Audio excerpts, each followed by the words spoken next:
നമസ്കാരം. Raft of ഫുട്ബോളിലേക്ക് അവർക്കും സ്വന്തം. പരിക്കിൽ നിന്ന് മുക്തനായിട്ട് തിരികെ വരുന്നേയുള്ളൂ നെയ്മർ ജൂനിയർ. പക്ഷേ കഴിഞ്ഞ 11 ദിവസത്തിനിടയ്ക്ക് 4 മത്സരങ്ങൾ 90 മിനിറ്റും കളിച്ചു. ആശങ്കക്ക് വകയുണ്ടോ?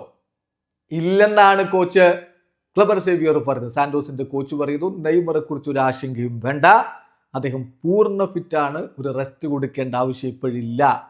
നോക്കുക, നെയ്മർ കഴിഞ്ഞ 11 ദിവസത്തിനിടയ്ക്ക് 90 മിനിറ്റാണ് എല്ലാ മത്സരങ്ങളും കളിച്ചത്. ഫ്ലമിംഗോക്കെതിരെ, മിറാസോളിനെതിരെ, ഇന്റർനാഷണലിനെതിരെ, സ്പോർട്ടിനെതിരെ സബ്സ്റ്റിറ്റ്യൂട്ട് ചെയ്യപ്പെടാതെ അദ്ദേഹം കളിച്ചു. Neymar showed good physical conditions. അപ്പോൾ അതുകൊണ്ട് തന്നെ അദ്ദേഹത്തെ ഇപ്പോൾ റെസ്റ്റ് കൊടുക്കേണ്ടതില്ല. കോച്ചിൻ്റെ വാക്കുകളിലേക്ക് നമ്മൾ കൃത്യമായിട്ടൊന്ന് പോവുകയാണ്. അദ്ദേഹം പറയുന്നു, ഇപ്പോൾ അടുത്ത മത്സരം വരുന്നത് ഓഗസ്റ്റ് 4-നാണ്. അത് നമുക്ക് ഇന്ത്യൻ സമയം ഓഗസ്റ്റ് 5-നാണ്. എന്നാൽ അദ്ദേഹം അവിടുത്തെ സമയം പറയുന്നത് ഓഗസ്റ്റ് 4-നാണ്. സാധാരണ മത്സരങ്ങൾ സൺഡേ ടു സൺഡേ ആണ് മത്സരങ്ങൾ നടക്കുന്നത്.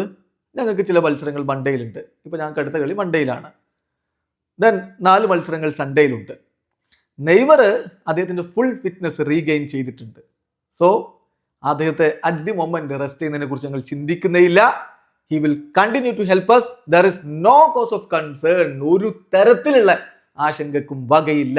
Neymar is fully fit, fully okay എന്ന് കോച്ച് ക്ലബർ സേവിയർ പറയുമ്പോൾ തീർച്ചയായിട്ടും ആരാധകർ വലിയ പ്രതീക്ഷയിൽ തന്നെയാണ്. ഈ ഫോമിൽ, ഈ ഒരു ഫിസിക്കൽ ഫിറ്റ്നസിൽ അദ്ദേഹം മുന്നോട്ട് പോയാൽ, അദ്ദേഹത്തിന്റെ ഫോമിന്റെ പീക്കിലേക്ക് അദ്ദേഹത്തിന് തിരികെ എത്താൻ പറ്റിയാൽ ബ്രസീലിയൻ ദേശീയ ടീമിന് വേണ്ടി മിന്നും പ്രകടനം അദ്ദേഹം നടത്തും എന്നുള്ളതാണ് ആരാധകരെ സന്തോഷിപ്പിക്കുന്നത്. അടുത്ത മത്സരം ഇന്ത്യൻ സമയം ഓഗസ്റ്റ് 5-ന് പുലർച്ചെ 4:30 സാന്റോസ് വേഴ്സസ് യുവന്റൂടെ. വീഡിയോ അവസാനിക്കുന്ന ഫുട്ബോൾ ലോകത്തെ കൂടുതൽ വിശേഷങ്ങളുമായി റഫ്ലക്സ് എത്താം.